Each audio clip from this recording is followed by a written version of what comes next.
سلام علیکم دوستی عزیز. چی خدمت کرد امرالله صالح؟ تو هم خدمت چه یک دفعه بگو که چی خدمت کرده امرالله صالح. تا بتونست خبر بود که افغانستان سقوط میکنه، چرا ملت خبر نکرد؟ خیانت اشتو چیزیه خیانت.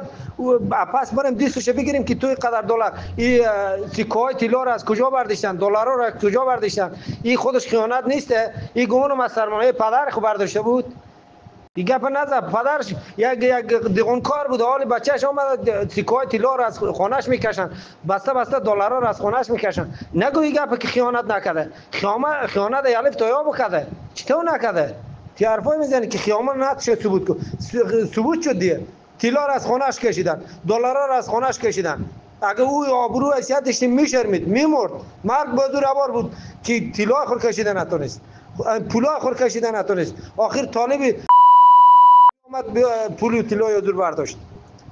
نگو که خدمت کردم رو لسون. نمی رهبرایی که تو نمیال اونا رو رهبر میگه در زور نمی جوان افغانستان رهبر شدن، در زور نمی جوان افغانستان اینا جنرال شدن. به خدا به زور نمی جوان نبوده، پدر کس نمیتونست رهبری کنه.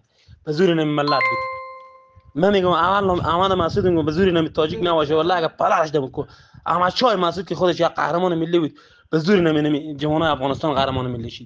نمی پنجشیر جنگ کرد به زور نمی، تا که 4 تا پنجشیری، 4 تا اندروی، 4 تا بغلانی، بدخشانی، سمنگانی، 4 تا پروانی، کاپیسایی دیگه ولایت 3-4 ولایت افغانستان در کنار استاد نبودی. به خدا به تنهایی خود پدر جنگ کردن نمیتونست.